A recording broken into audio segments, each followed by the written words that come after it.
Bongkahan laki ya.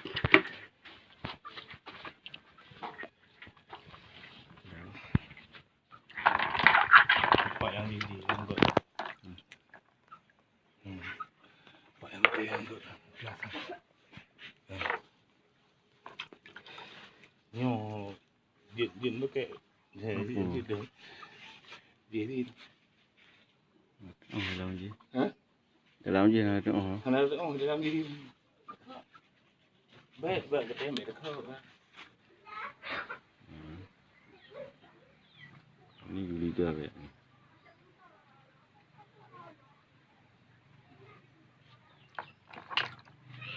Ni apa guna? Lemang lah.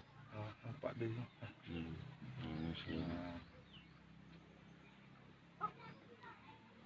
Tu je keluar kat ngon lah. Cik dia minat lah ni.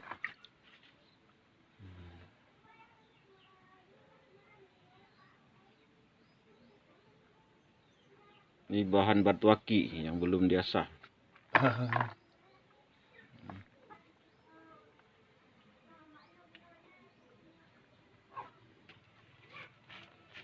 Ini pancawarna ni.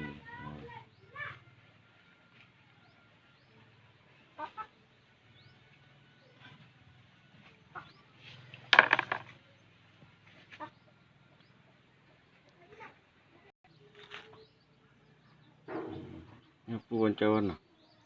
Nak lagi lemuk. Lemuk ni.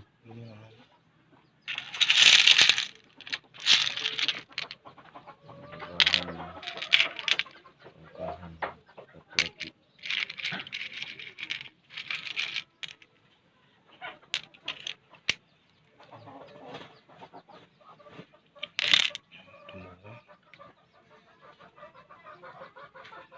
Ni awak apa? Tumbuh. Buka. Nak buka. Yang dia pakai macam ni. Ni bagus tapi ada retak dalam ni.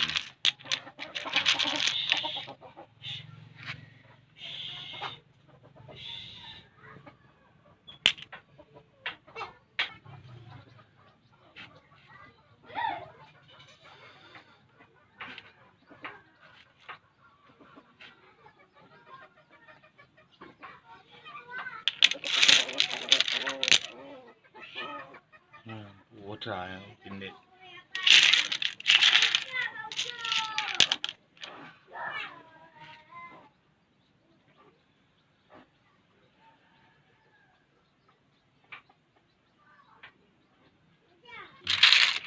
Mesin cilik yang betul. Putih ya.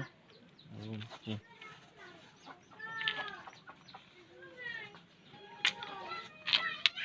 Terus benar. Tumbuh yang bukan yang tumbuh. Nah. Nyo, aku tipis je. Dia cina pe bacu dah. Ini tipis dulu.